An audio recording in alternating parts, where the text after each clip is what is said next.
That's not me. Well, I'm going to for you. Think you're going to do the history, so that's I got to change my thought to the. You going and all that.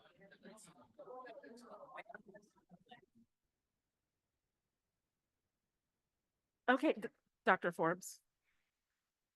We'll go ahead and get started. It's 11. Good morning. Good morning. Thank you all for being here with us this morning. Yes, if you wouldn't mind, come a little closer so we can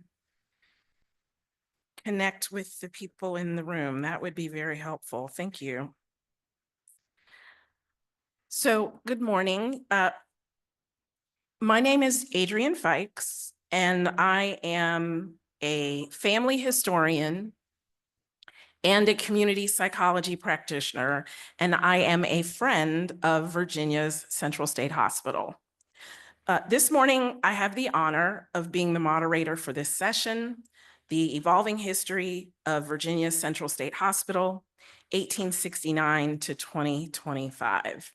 And I am joined by this distinguished panel filled with more friends of Virginia's Central State Hospital. So we have Dr. King Davis is the president of the Friends of Virginia Central State Hospital. From 1990 to 1994, he served as the commissioner of Virginia's Department of Behavioral Health and Developmental Services. He held endowed faculty positions at UVA, VCU, and EVMS departments of psychiatry and the School of Social Work at VCU and NSU prior to accepting the position of professor of research in the School of Information and at the University of Texas at Austin. He was the principal investigator of this multidisciplinary digital archives project funded by the Andrew Mellon Foundation. For the past decade, more than a decade, his research has focused on organizing, preserving, and increasing access to the archives of the Central Lunatic Asylum for Colored Insane. We also have Dr. Olivia J. Garland. She is the first female warden of a large prison for men in the Virginia correctional system and one of only a few women to hold this title in the country. She was named director of Central State Hospital in 1985 in the Virginia Department of Behavioral Health and Developmental Services as the first full-time permanent African-American director since Dr. J.D. Harris in 1868. As the first full-time non-physician, she served as director until 1991, when she was appointed assistant commissioner of that same department, setting policy and making operational decisions over the 9 state mental health facilities in Virginia for an additional 6 years. Although our next panelist does not appear on your program, you will soon understand why I seized the opportunity to have him join us as the stars align for all of us to be here with you today. So I also want to introduce Dr. Ronald Forbes. He is the former medical director at Central State Hospital. As medical director of Central State Hospital, he provided leadership and supervision of psychiatric and primary care for patients admitted to the 280-bed state facility. He served for 4 years as medical director of the Virginia Department of Mental Health, Mental Retardation, and Substance Abuse Services. He has also been a member of the faculty and director of residency training in the Department of Psychiatry at Howard University in Washington, D.C.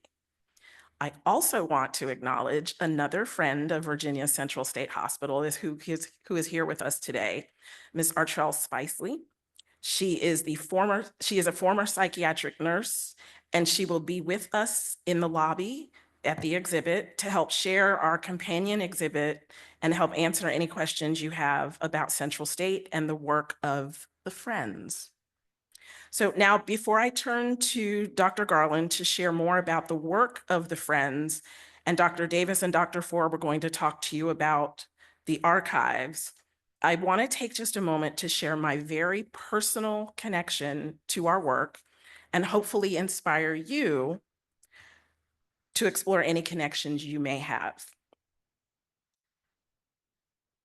So I created a family history project called the 16 Greats Project. And so I like to ask people how many, we have 2 parents, 4 grandparents, 8 great-grandparents, which means we have 16 great-great-grandparents. And I like to ask people, how many of you, by a show of hands, can name all 16 of your great-great-grandparents? This is very typical. Very few people I've met can. And when I asked my grandma Sarah about her grandparents, we knew information about them, but as I started putting my tree together, I knew Edward Howell and Joanna Copeland Howell were Nansemond County, Virginia, and they are the grandparents of my grandma Sarah. But as I asked questions about them, what came up was her father, William Benjamin Howell. And when we asked Grandma Sarah about him, what she said was, he went to see a man about a horse, and we never saw him again. And 6 months, she lived to be 95, almost 96, and less than 6 months after she passed, because of the work of my panelists, a vital record popped up in my search that was the death certificate of my great-grandfather. And it said he died at a place called Central State Hospital. As I did the research and I uncovered the story, what I began to realize was I searched several years for information about him. And what you're about to hear, much more from Dr. Davis and Dr. Forbes about this archive and the importance, but I first want to illustrate the priceless genealogical value of this archive. So when I sent a FOIA request to Central State Hospital for my great-grandfather's record, his file included a transcript of his intake interview, his medical history, his family history, his resident history. I now know why he was admitted. I know his brother brought him there. I know about the hardships in his life that led him to leave his family and ultimately end up at Central State. I know he died when my grandma Sarah's firstborn child was 2 years old. And more than this genealogical data, his patient record included this. As amazing as it was to see likely the only surviving photograph of William Benjamin Howell, when I saw this picture, this is what I saw. This is Susie. She's Sarah's firstborn. And I can't describe what it meant for his grandchildren to learn about him and see the clear resemblance they all share to a man they'd never met.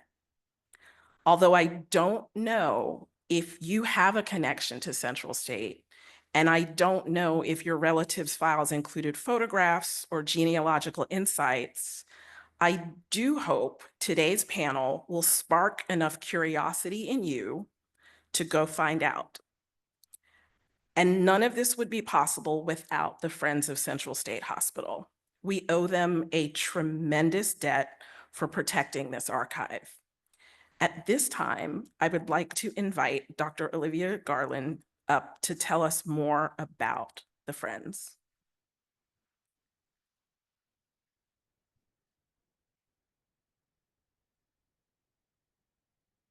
Thank you, Adrienne, and good morning to everybody. First of all, I have to say how honored I am and was to be a part of Central's history of its evolution. And so I'm going to talk about 2 things this morning, just a few minutes. First, about the significance of me being appointed the director at the hospital in 1985. And then I'll talk a little bit about the organization that we call Friends of Virginia's Central State Hospital. I didn't really know much about Central State when I was appointed the director. I knew that it was a hospital near Petersburg.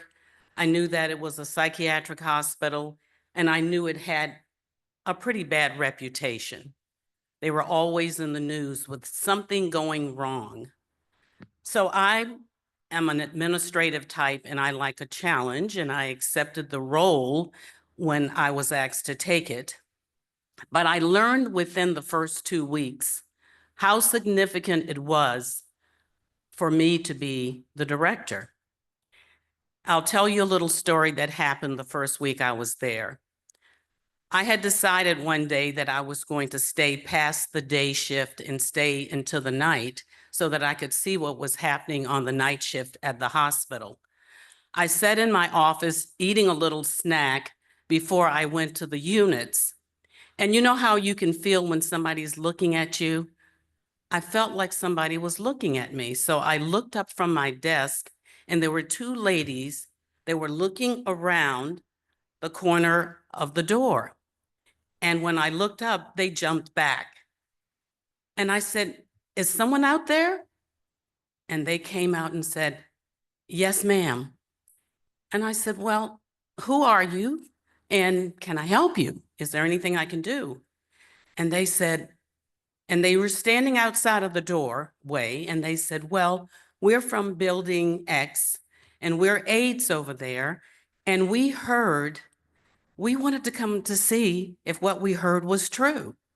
And I said, "Well, what did you hear?" They said, "We understand there was a young Black woman that's now the director." And I said, "Guess what? That's true. That's me." And they said, "Wow." Just like that. And I said, "Well, listen, come in and talk to me. Tell me what you do on the units." And they said, "Well, no, we're not supposed to be in this building. We came here because we saw a car parked in the director's spot and we thought we'd get a chance to see that director, but we're not allowed in this building." And I said, "Oh, well, I need to hear about that." They said, "Well, we have to get back to our unit because we're on break. We just ran over to see who the person was." I said, "Well, I tell you what, make an appointment with my admin tomorrow. You can call or you can come over. And I would love to talk to you more about what you do at this hospital." And so I said, "How about sometime in the next 2 or 3 days?" They said, "Yes, ma'am. You really want to hear from us?" And I said, "Yes, I do." So the next morning I came in and I said to my admin, "A couple of ladies are gonna either call you or come over and they want an appointment to see me. So give them the appointment." And my admin said, "Well, who are they, Miss Garland?" And I said, "Well, they're two ladies from the units." She said, "Oh, you don't need to see them. They don't have anything to talk about. They have no business in this building."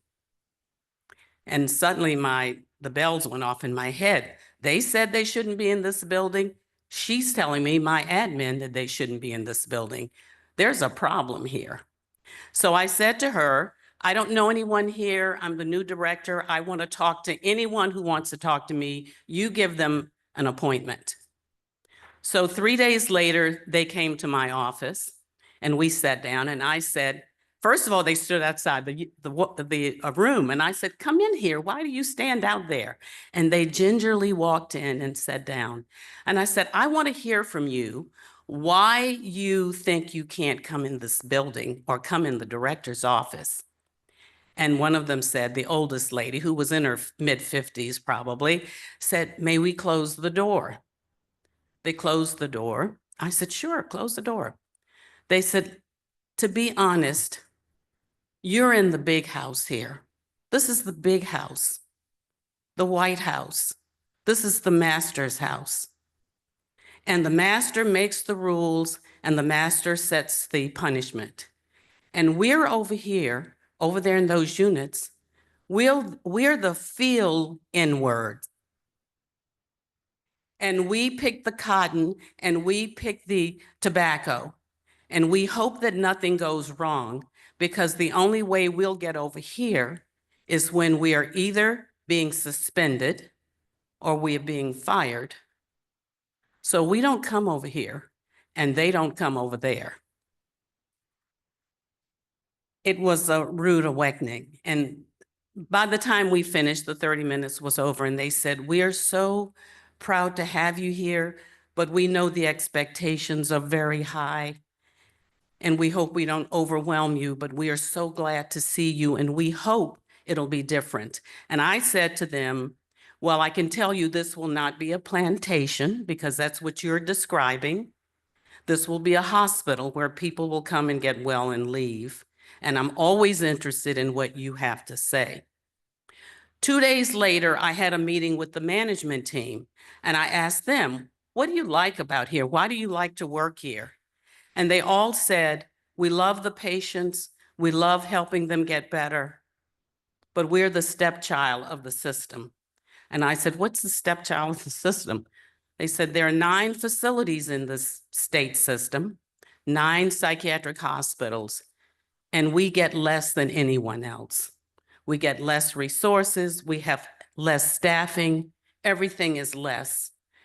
And so we feel like stepchildren. We hear things at the last minute that we have to implement." And so one guy finally spoke up and said, "Let's be honest with her. For 100 years, this was the colored hospital. And even though this is 1985 and the hospital's been integrated for 17 years, it's still perceived as the colored hospital, inside the hospital and within the department. And that's the problem, Mrs. Garland." So we set out to make some changes.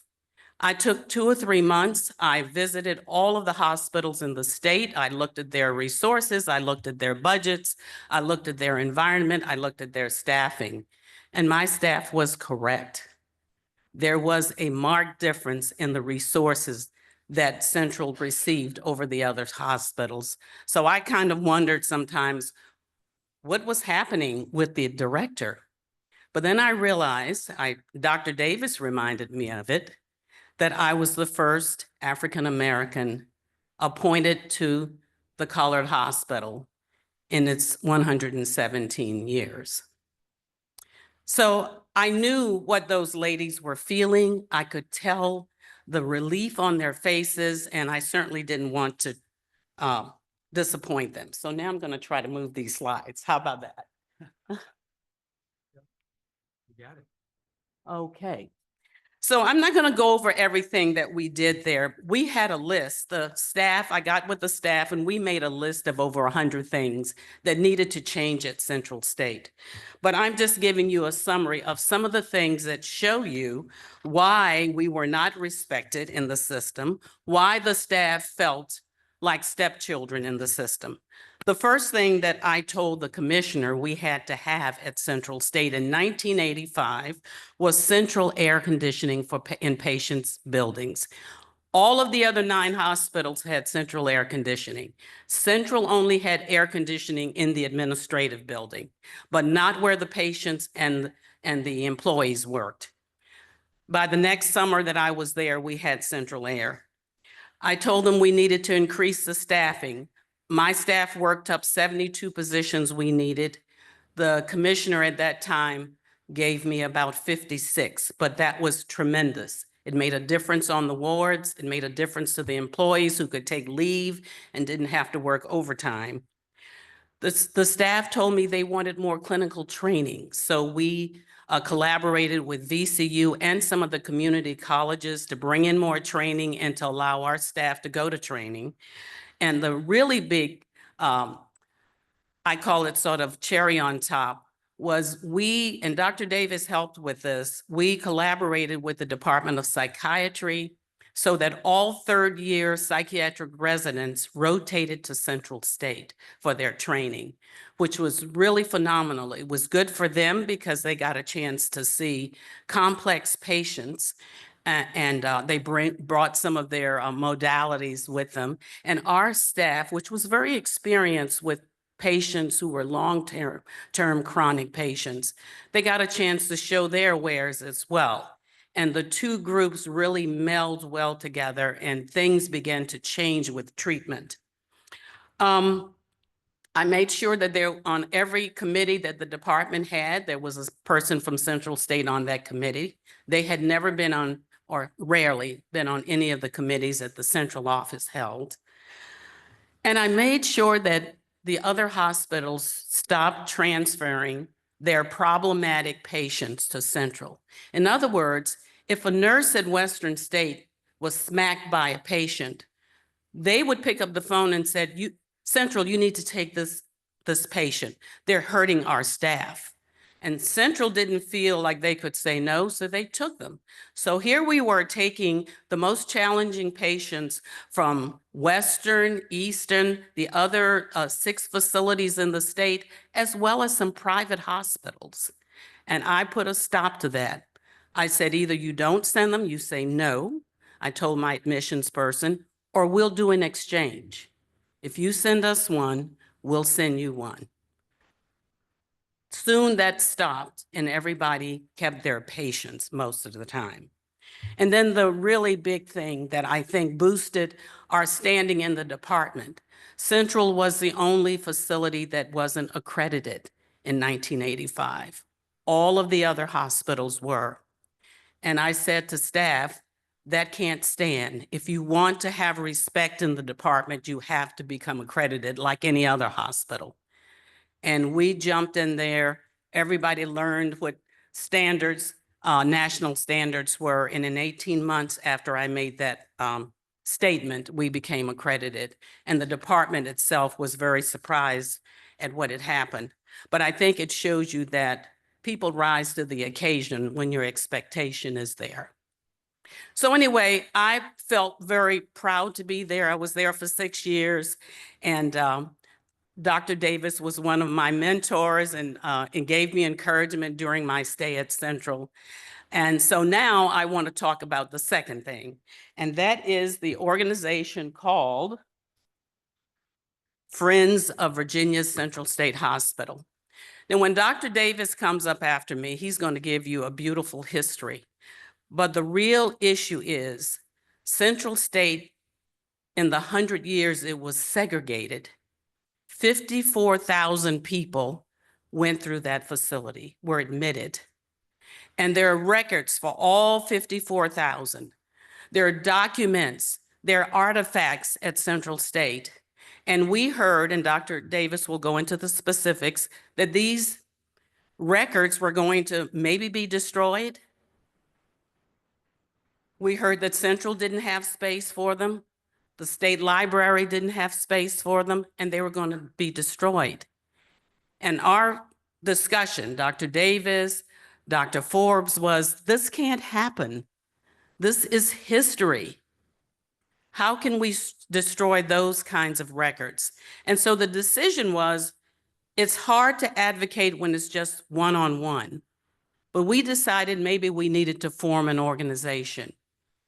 And that organization became a nonprofit that we named Friends of Virginia's Central State Hospital. And we have to say Virginia's Central State because Georgia, I believe, also has a Central State Hospital. So we became a 501c3 in 2018. And our goal was to try to preserve the documents. We believe that the best place to house them would be at Central State. But right now, there is no place on the campus that is climatized to be able to keep these records. So they're sitting in boxes, kind of deteriorating. And our primary role is to find the place that can house these documents. We hope it will be on on their campus, but we don't care if it's at a university campus or if it's some other building somewhere in Virginia. We just know we need a place to preserve the records. Our role also, we decided, was to inform the public. So we are trying to do what we're doing today, which is share information about these records, to have people like Adrienne, who was looking for her great-grandfather and finding him. We want people to know the richness and the treasure trove that these records bring, especially to Black folks, but even to scholars who want to look back and see what kind of policy caused the Central State, what kind of political environment influenced how Central State was being run. There's so much to learn through these documents. We've tried to, we've begun over the last 3 years or so to let people get to know us, like here. We started first with an exhibit a few years ago at the American Psychiatric Association Foundation in Washington, D.C. We did an exhibit sort of like the one out here, except it was 3 times bigger, because we have lots of documents and artifacts. But carrying the exhibit around is what we'd like to do more of. We did a 3-month exhibit at the Petersburg Public Library, which was well attended and many people saw our exhibit. And we've held lots of exhibitions, celebrations for Central State. When they turned 150 years old a few years back, we actually had a marker put at the original Central State Hospital, which was in an area called Howard's Grove. Howard's Grove is now 20th and Fairmont Street on Church Hill, but that's where Central State actually started. So we've put a marker there. We've put markers on the grounds of Central State where many, many patients have been buried. Many of them died there. Their families did not take them back because being mentally ill, as we all know, was a stigma, and especially a stigma in the Black community. So many, many patients are buried there, and we have honored them by at least putting a marker there. We've held lots of symposiums. We've done a number of presentations, and you can see some of the universities we've gone to. And of course, now we're here at William and Mary, which is great. So 2 barriers we have. The first barrier is finding a place. We're going to find a place. We're pushing. We're talking to legislators. We're talking to anyone we can. We're writing proposals for foundations to help us find a place. But those proposals also say we need money.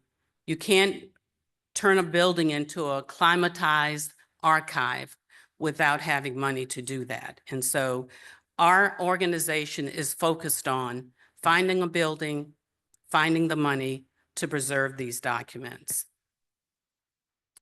And so I would just say to you, we hope to talk as much as we can. If any of you want to speak with us, you can, because we want more advocates. We want people to donate. Money would be good, but it's also just your advocacy for us is just as important. And the members of our big organization, Friends of Virginia Central State Hospital, are these 6 people you see here. And we want to see a lot more people. Dr. Davis is our chair. Dr. Forbes is our vice. I'm the secretary. Ms. Fikes, who gave that beautiful story about her grandfather, is our family liaison. Ms. Spicely, who's sitting in the audience over there, is our treasurer. And Deborah Broderick is actually an employee at Central State. She is the volunteer coordinator, but she's also the liaison between the current hospital and our group. So thank you, and I'm sure we'll have question and answer time a little later. Thank you very much.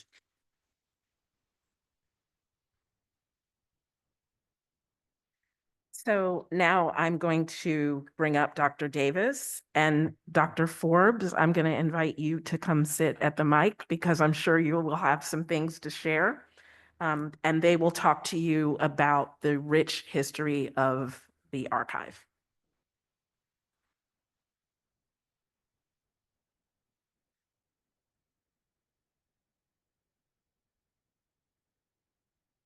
This is my 18th year studying Central State Hospital. I'm now 83 years old. I don't look it right. And part of the reason for starting that way is that I want to sort of illustrate to you how important I think this work is and how we are actively, almost always searching for new people to work with the group that we have around the issues that we have. I want to thank Adrienne for inviting us, setting this up, working with Lemon. I want to thank the Lemon Project and all the persons who've done it for a long period of time. The Library of Virginia, the Library at William and Mary, the School of Education, the Department of Behavioral Health and Developmental Services, University of Texas, where I'm a faculty member, and also African American Studies. I thought I would start with what has driven those of us who are in Friends and me personally over the last 18 years or so. And it's really a series of questions. One of those questions, and one of the most important, is to ask why the Freedmen's Bureau and the state of Virginia agreed to open the first Black mental hospital in the world. Not just in Virginia, in the world. What were the factors? What were the issues? What were the questions? What was the discomfort or comfort that led Virginia to lead the nation in the development of this hospital? Second, was there a link between the end of slavery and the freeing of 500,000 people and the prediction that freedom itself would cause mental illness? Third, what percentage of the free Black folks who were emancipated from slavery were admitted to Central State Hospital? Olivia mentioned 54,000. This past 2 years, we've entered data in my database on every one of those 54,000 people by name and also by 14 of their characteristics. Fourth item in terms of questions is, how were they diagnosed? What were their diagnoses during that period of time? Number 5 is, what cities, counties, towns did all of these people come from? Number 6, what information is available in the archives or in the databases? How can family members obtain information about their family members who are in the hospital over that period of time? Number 7, what documents and records are accessible? How many are there? 800,000.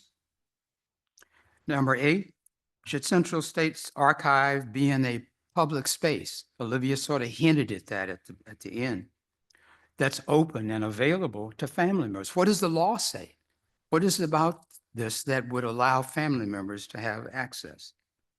And then the last one, which I've yet to pursue, what are the economic implications of Central State Hospital being open for all of these years? The first slide that's up there is of the Central Lunatic Asylum for the Colored Insane when it was located in Churchill, as Olivia mentioned earlier. The second one I always like to include, and I hope you're able to see it, I always want to suggest there have been many people who have been involved in this project over the 18 years. Persons from medical backgrounds, legal backgrounds, archival backgrounds, history, science, all kinds of fields, including individuals who, for the most part, are students currently in various universities and colleges. This is how we started. The Central Lunatic Asylum for the Colored Insane opened on June 7th, 1870 in Richmond, Virginia, in Churchill. It was housed in an annex of Howard's Grove Confederate General Hospital after the Union Army confiscated it and confiscated all medical facilities in Virginia. As I mentioned, this was the first asylum established in the United States and in the world for African Americans.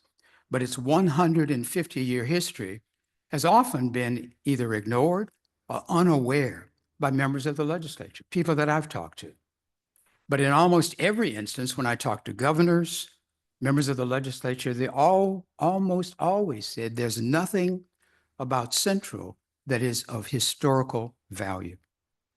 Our intent is to change that view. This is General Canby.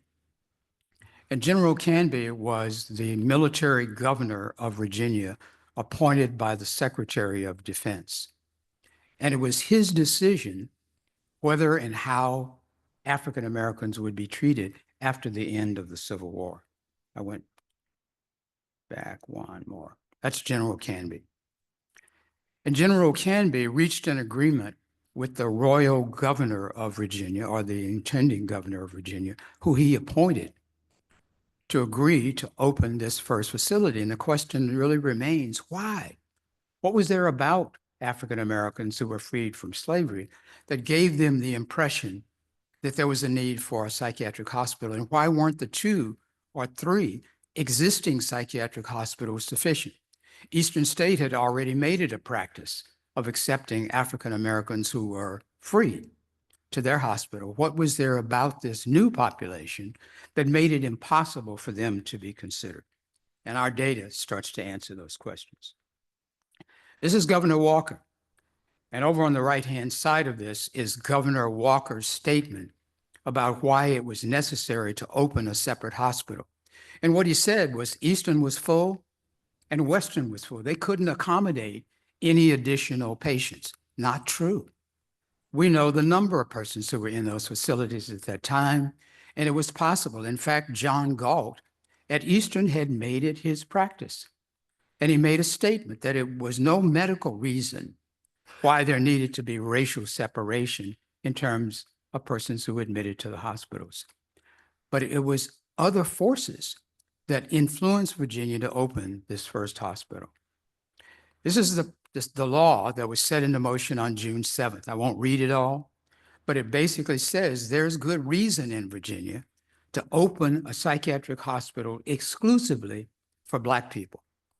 One of the things that you have to ask, because the governor and General Canby toured various facilities in the state, and they said all of the Black lunatics should all be sent to Central.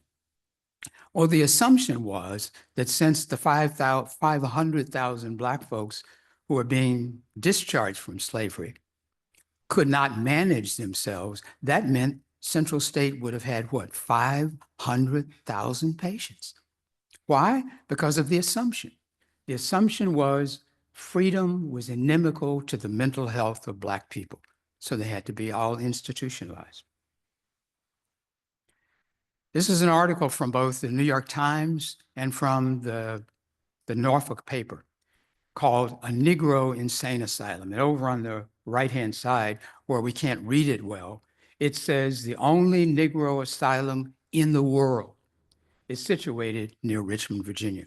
I wanted to make sure people had an opportunity to see that, to know something that refutes this notion that we've been told that Central State has no historical significance. It's the only one in the world, the first one in the world, the only one in Virginia, basically, that accepted people post-slavery.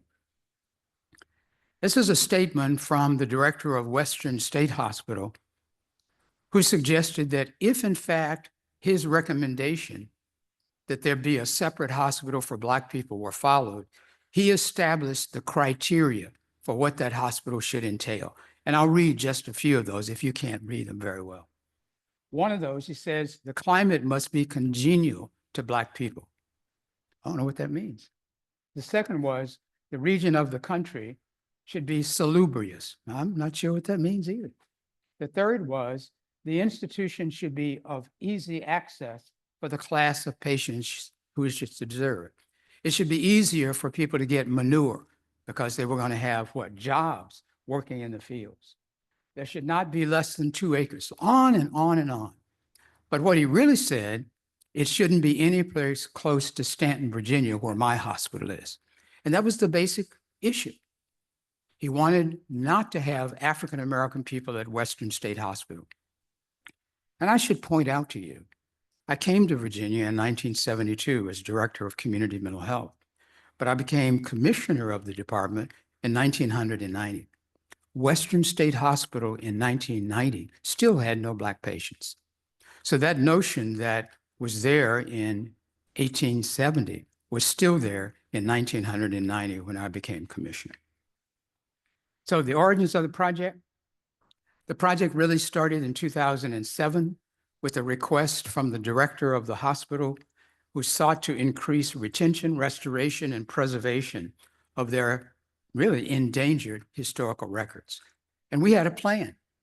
And the plan was, if we could not find a way to convince persons in the state of Virginia that we should have access to the records, then we would accept their commentary that the records should be destroyed. And we were going to put all of Central State's 150 records out in the trash.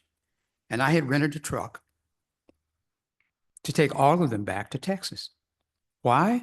Because Texas was welcoming of the records, and we had a storehouse in Texas that would have made it possible. And we didn't have to do that because we found resources that changed the direction. The project was conceptualized along the lines that you see here. I know I'm going pretty fast, by the way. We thought our initial objective and requirement was simply to retain and preserve the materials.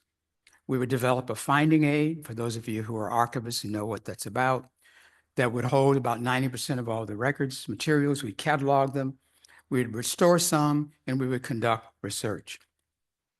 Then we recognized some of the records that were there really were so fragile. There were so many of them that we thought it would be most valuable if we digitized all of the copies.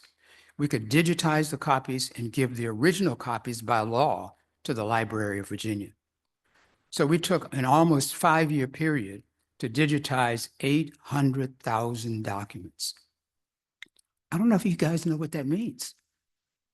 800,000 documents. That doesn't mean that the documents that we did not digitize don't exist. There are 2.5 to 5 million other documents, the clinical documents, that we were never able to digitize.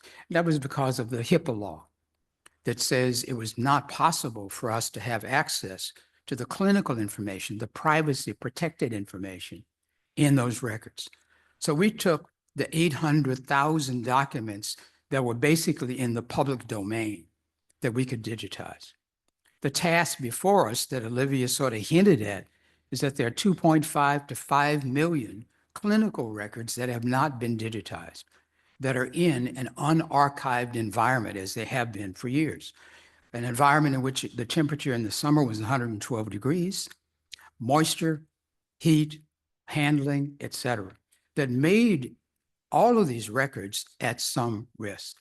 And that meant the second phase of our conceptualization.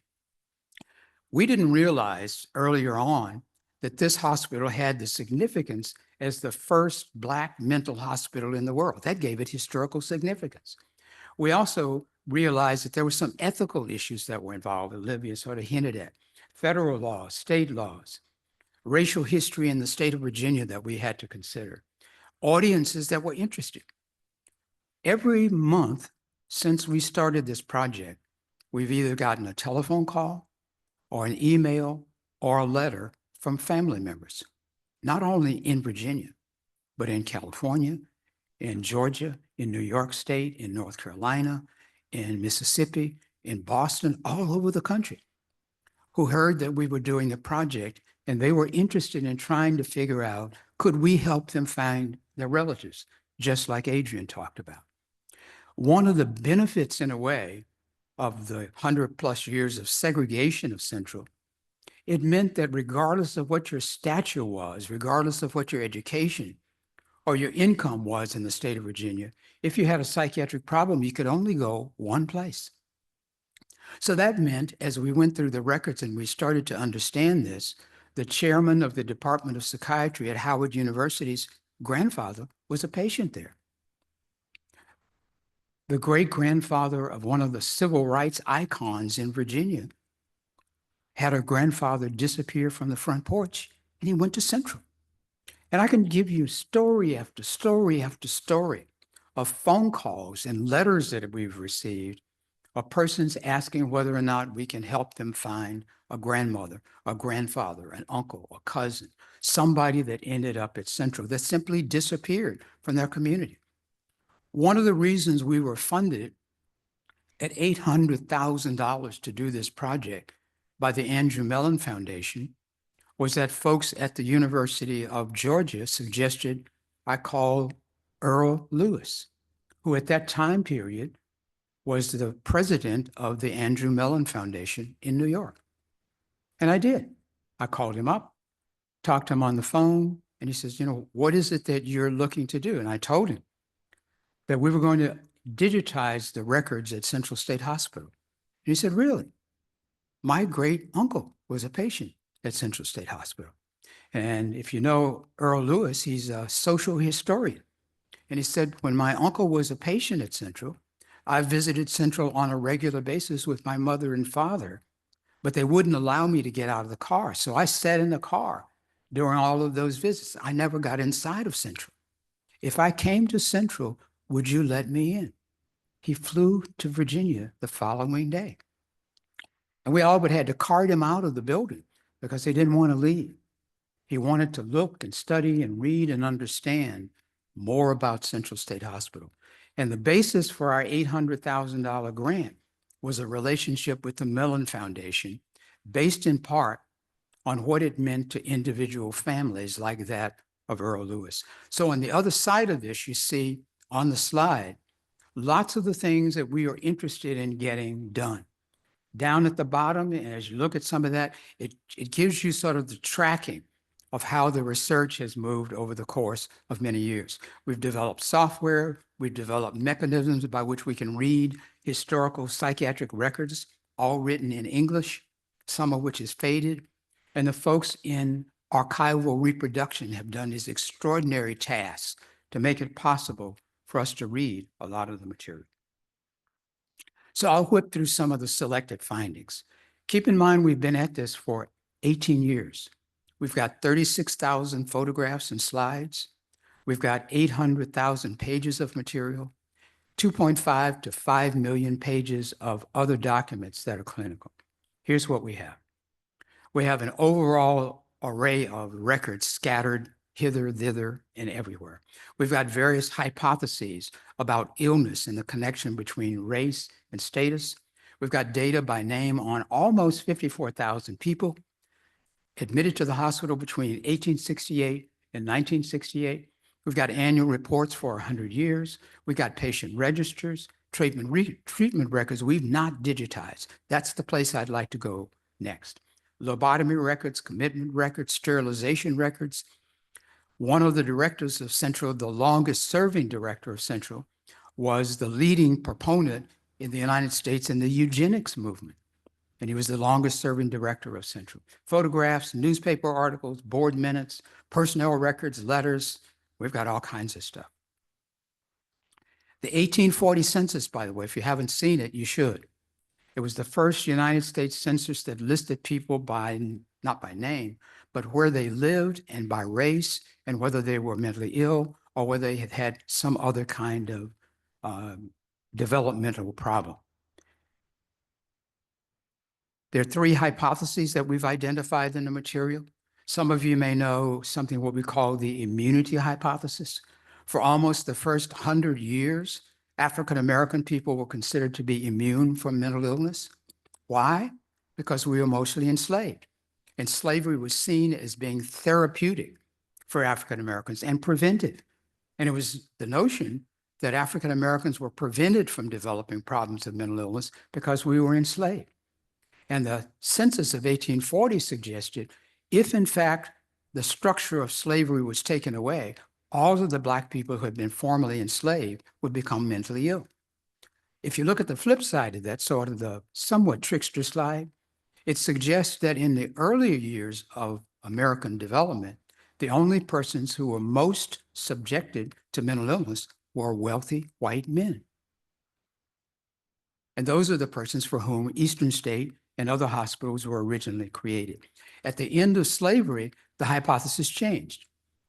And the hypothesis changed to suggest that all 500,000 Black folk were vulnerable at risk of developing mental illness.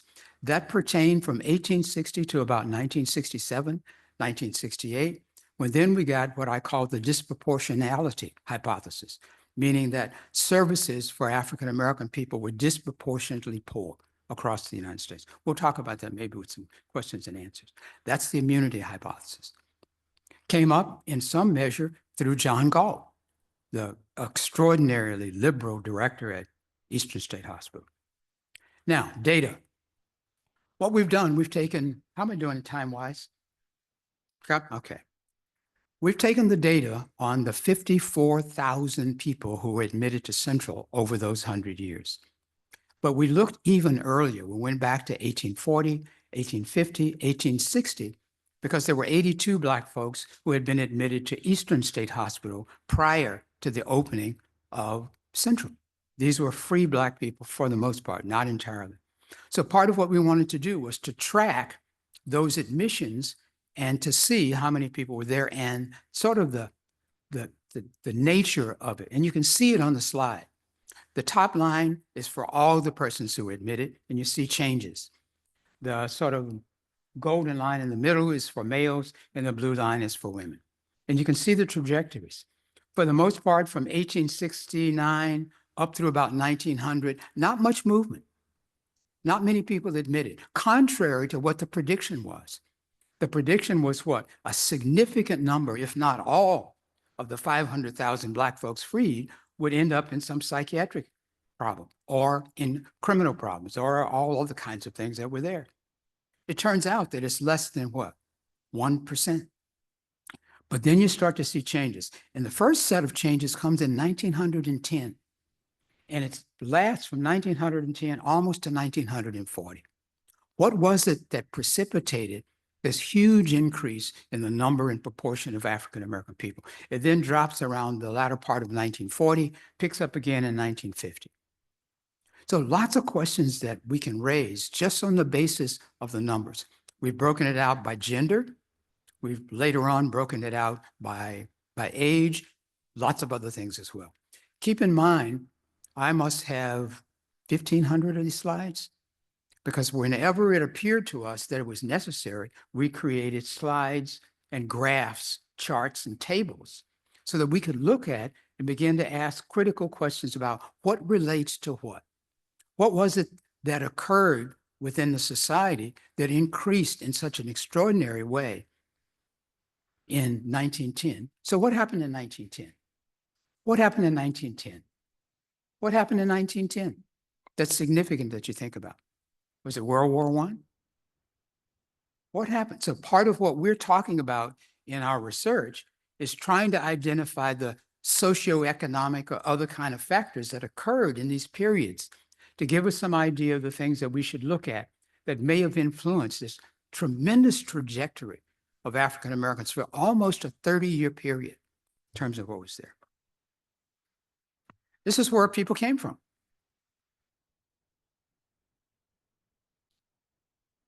And where they did not come from. Buchanan, no Black folks were admitted from there or from Craig. But for every other area almost, except for Poquoson, there were Black admissions into the hospital. The very dark spots on these maps or on this map, those are the places where the majority of African Americans were admitted from. What's significant about them? They're the largest cities or the largest counties. They're the largest number of Black folks in their cities and counties. But what else was there about life for folks in those particular counties? So you got Norfolk, you got Chesterfield, you got Lynchburg, you got Newport News, Portsmouth, and you have Richmond. And we've broken out in our data what proportion of the people from these places ended up at Central State. And we can tell you where the largest number came from. Was it different for males as opposed to females or by age? All of that data we now have. So if in fact the records were destroyed, that's okay because we have all the data. What were they diagnosed as? The greatest majority of African-American people during all of these years were diagnosed as having some form of mania. It's actually close to 70%. And there were 2,500 different types of mania. Really? Right? And the greatest majority of patients were diagnosed as having some form of mania.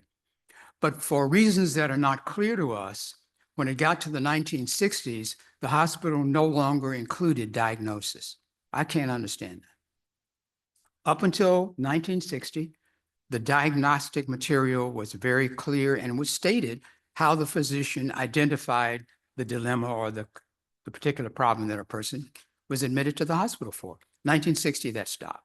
And it appeared there was no one in the hospital during that period of time who looked over the record keeping by their staff. So that in the 1960s, the person simply put MA, mentally, or MI, mentally ill, not what the diagnosis was. What surprised me in a lot of ways was the absence of persons with dementia. I would have thought that because of age and advancing age, that a significant number of the patients in the hospital would have had problems associated with advanced age. Not so. I was also a little surprised with the number of persons who were admitted with problems of epilepsy. On down the line, what did make very good sense for me was the small proportion of persons with anxiety disorders. Dr. Forbes can talk about some of those when he comes up and shares things with us as well. So we wanted to know where people from. Are they male? Are they female? How were they diagnosed? What we were unable to get is who diagnosed them. Let's see what the records by those physicians really say as to what was the symptomatology or how they went about making the diagnosis of those persons. Those records don't really exist anymore. It's just a picture that shows you many of the people who were there. This shows you, and it may not be one that you can see as clearly, how much of an increase there was by decade. So you see in the 1840s, very few people that were there, 1850s. Then in the 1860s, there was a 4,000% increase in the number of Black people who were there. Well, it makes sense, since that was the first time, basically, there was a hospital that welcomed both persons who were formerly enslaved, as well as persons who had been freed. And then you look at other time periods, 500% increase, 200% increase, all kinds of things that were there. And we raised the same questions that we raised earlier. What were the factors that made for these increases from one decade to another? And that's where the next series of research and the work that friends and our other friends will be doing to look at and analyze the data that was there over time. So think about some questions as we go along. I know I'm speeding with those. This just gives you some idea of what the hospital looked at in the 1950s. This was a hospital that in some respects, I don't know the capacity in the 1940s, but in the 1950s, they had over 5,000 patients there. At one time, Central had the highest proportion of patients in the United States per capita, given the large number that were there in the 1950s. This is a percentage of the Black population that was admitted by decade. Remember, I said one of the things that was at least talked about a little bit was what's going to happen to the 500,000 Black people freed from slavery if the hypothesis that was given, this prediction, was that they would not be able to deal comfortably with freedom and they would all deteriorate into psychiatric problems. It didn't happen that way. The proportion of the Black population was extraordinarily small. And you can see it there. 1.5% was one of the highest, maybe the highest. 0.24%. These were always very, very small in terms of what was there. Anybody recognize that guy? One of the things that was noted about Central was that whenever anybody of note came to Virginia State, they came down the street and very often performed at Central State. Lena Horne, Della Reese, all these different folks, the various religious and gospel singers who came into town, almost always came to Central State Hospital. Francis Drury was that director who served the longest period of time, and you can read his statement. He was the sort of spiritual or philosophical guru of the eugenics and sterilization movement in the United States. So let me conclude. The states are almost always responsible for creating their own policies. And the states have done a variety of things over time to deal with these issues. And Central has influenced the development in, I think, almost every, particularly the southern states, of what's the best approach for dealing with African Americans with problems suspected or diagnosed of having issues of mental illness. the state archive agencies, and we studied every state in the country. Most of the state archive agencies are not prepared to accept and to deal with and manage psychiatric records very well at all. They lack the funding, they lack the technology. And one of the things that we've tried to do out of the project that we've done is to talk about what's necessary in various states to be able to technologically deal with the records. Just reading them is an issue. Families also want access. And we studied a variety of families, but that was the weakest part of our study.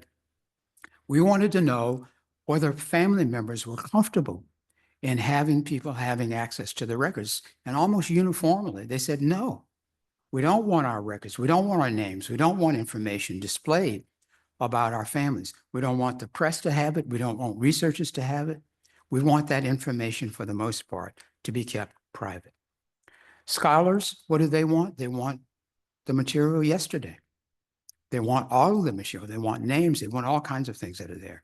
And that's become an issue probably in almost every one of the states. I now have access to the names of all of those patients, but by law and by HIPAA requirements, by state requirements, and by the ethics of the universities where many of us teach, I can't disclose certain information about them. And that's actually a good thing. The press also wants access to some of the information that's there, and that's an issue. Handwritten records requires interpretation. One of the people on our team has developed almost a crowdsourcing methodology. He sent out letters to 800 former archival students and asked them to interpret a bit of script so that we could begin to build in a method by which we could read the script in the material. The records are so extensive that analysis is very costly. The $800,000 that we got from the Mellon Foundation, we'd like to triple or quadruple that to be able to basically do the kind of work that we've done here in other places. Behavioral health records are different than some of the other records. HIPAA requirements are there, racial issues are there, and data and historical records may help us to explain some of the service gaps that we have over time. I apologize for going so fast, but as I mentioned to you earlier, we have an abundance of riches. We've got thousands and thousands and thousands of photographs and documents and things of that sort. And we could be here for 3 or 4 days before we could basically exhaust some of the material that's there. But part of our reason for wanting to engage with you is to pique your interest. If there are family members that you have that have been at Central, we can probably direct you in a way to find out information. Under the Virginia Retention Act and under the Act for the Department of Behavioral Health, all family members have legal access to the records of their relatives who are at Central. You can call, you can write, you can visit, and you can have access to the records, and they'll make copies for you as well. But if you think about the 54,000 people, thereabouts, give or take 10,000, there's not much staff that makes it happen. So one of the things that we want to be able to do is to have a variety of staff members at the hospital in the space that we hope the state government gives and the sort of the technology that we can implement to make it possible for you to be able to do what Adrienne has done, that I've done, that my wife has done, that other people have done, to be able to trace and see the persons in your family who may have been a patient at Central and why and what it means. And you can join the rest of us in terms of being friends of Central State Hospital. Thank you all for your attention and look forward to your questions.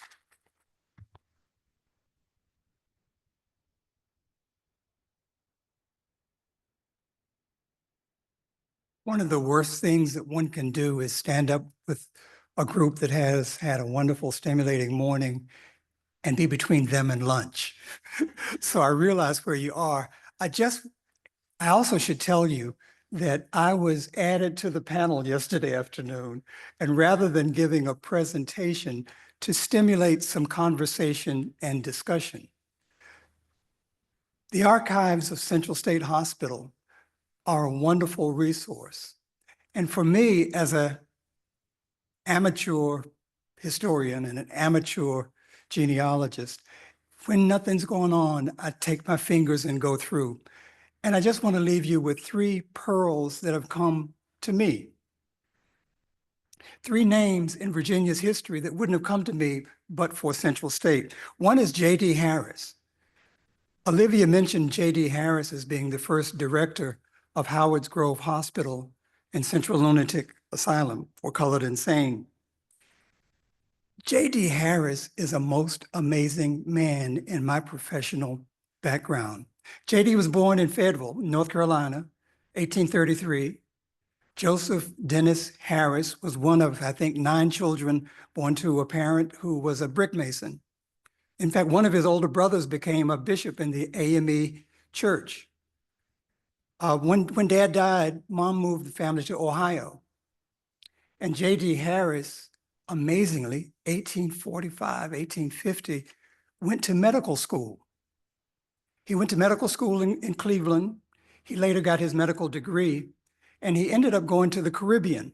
Among the tasks that he saw is that maybe if we're going to work on freedom for slaves, we should be looking at options for people to move. And so he went throughout Haiti and several of the Caribbean islands. He wrote a book about his summer in the Caribbean. He came back and he was a medical director at Balfour Hospital in Portsmouth during the Civil War. He was a medical director in Fredericksburg at a Civil War hospital, and finally became medical director at Howard's Grove Hospital, a Confederate hospital, but had been taken over by the Freedmen's Bureau. So as a result of his work with the Caribbean and with infectious diseases and smallpox and at Howard's Grove, he saw that if there was going to be a place for recently freed African Americans who would need the care that Dr. Davis is describing, that Howard's Grove may be such a place. So JD was the first medical director. There's a man named Caesar Perkins. Some people call him Kaiser Perkins. Caesar was from Buckingham County, just south of Charlottesville, west of Richmond. Caesar Perkins was born a Moor, but Caesar Perkins was a smart young man who, when the war was going on, he took on the name of his master, Mr. Perkins, because his master, Mr. Perkins, had been a legislator in the state.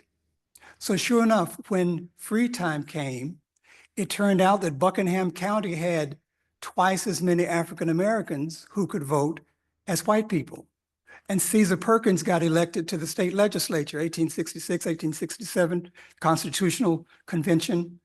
And Caesar Perkins, among other things, supported education, funding for what would become Hampton Institute, funding for what would become Longwood, then the Normal College for Women, and funding for an institute for people with mental illness called Central Lunatic Asylum for the Colored Insane.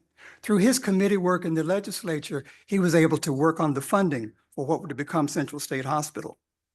There's a man I discovered through the archives named Thomas Bain. Thomas Bain was born Sam Nixon.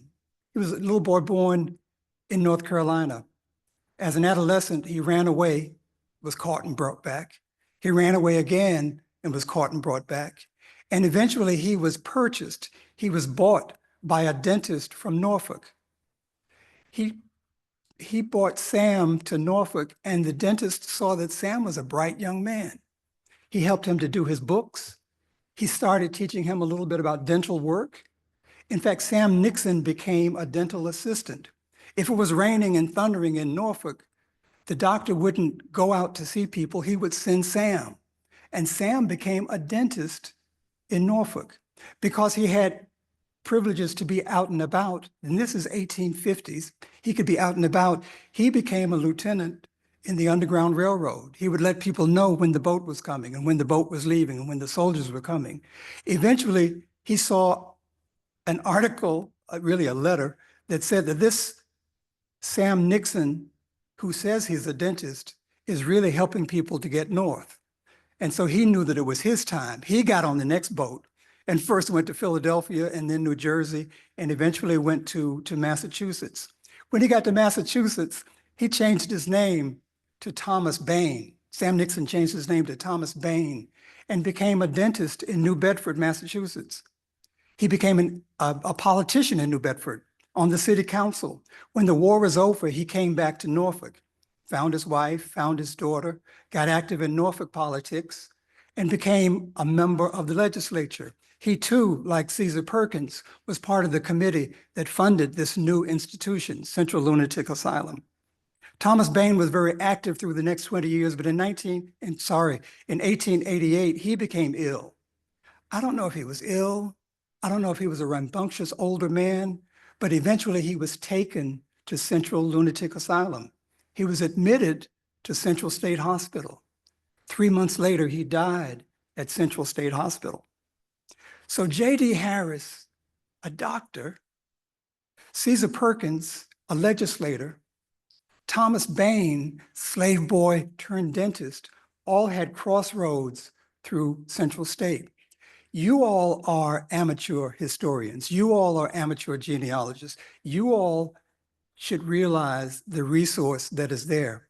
And so we really want to make sure that the records could be available so you too can gather some pearls that are in the records of Central State. We hope that you will actively let us know how you think and how you're feeling, and let's use these next 10 or 15 minutes to talk together some. Thank you very much.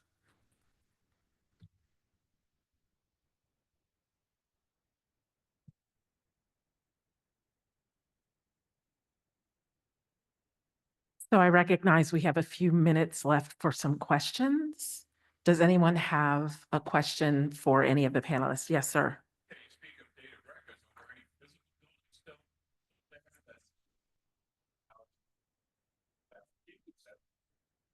There are buildings in Petersburg, Virginia.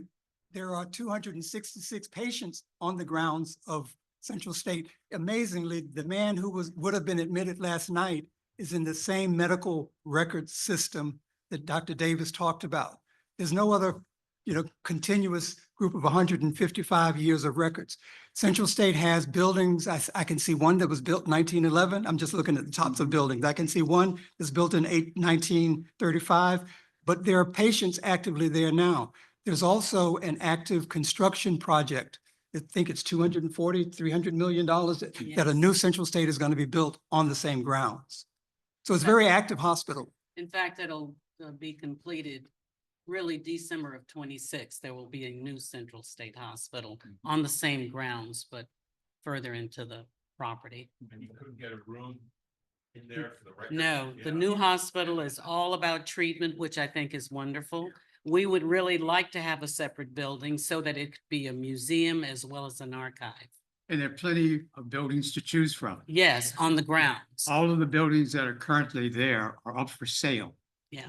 Like Eastern State? Like Eastern State. It has some really Absolutely. wonderful. Yes, Sure. exactly. Architecturally great. Yeah. Yes. If you know someone, let us know. A lot of laser scan. I do LiDAR and I make Yeah. 3D models of buildings. Yeah. I did the hearth actually. Okay. Oh, okay. And, yeah, I think this history should be Yeah. preserved. as Oh, absolutely. Buildings, because then you can do all kinds of data into that. Yes. Sure. Sure. So certainly before the new hospital is opened and all of these buildings being destroyed, like so many of the Eastern State buildings were quickly destroyed, let's talk about this LiDAR project that we should have.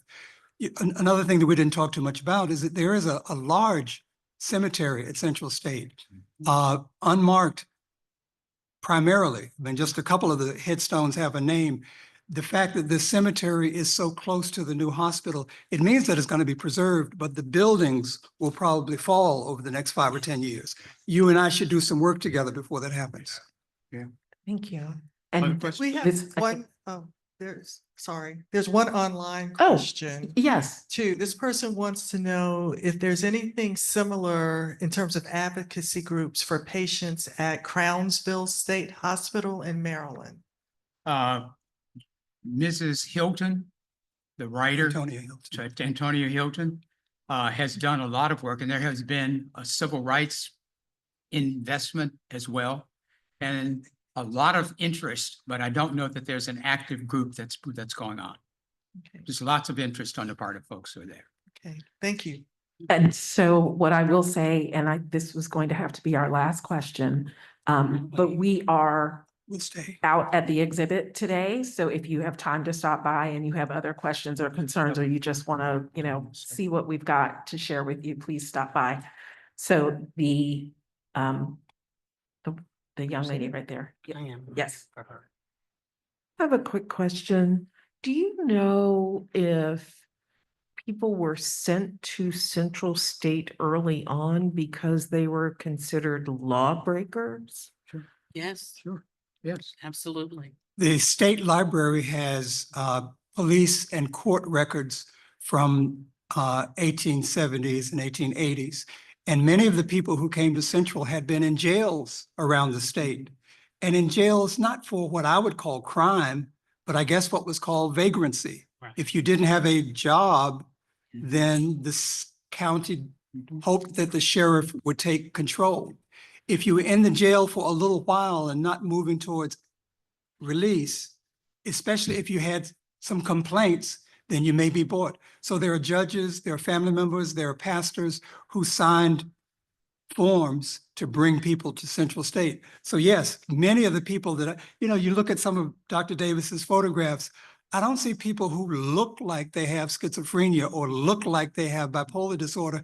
I see folks that are hanging out.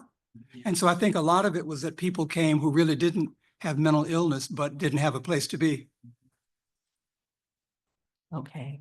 Before we end, I also wanted to remind people that we have a website Oh. that we started, and if any of you want to look at it, some of the things that we talked about here today, you'll find on there. It's www.csh, this is all small letters, no caps, CSH VA Friends, FRIENDS 1870.org, not .com. And with that, Adrienne, we are open to sitting here or standing here for the next X number, whatever time. If there are questions that people have, we'll shut it down formally, but we'll stay around and answer any questions that you have. absolutely. Now and this afternoon, we will be in the lobby. Yes. So I want to thank you for your attention. Thank you for coming to this program. Let's put it up on the screen. Right. Good.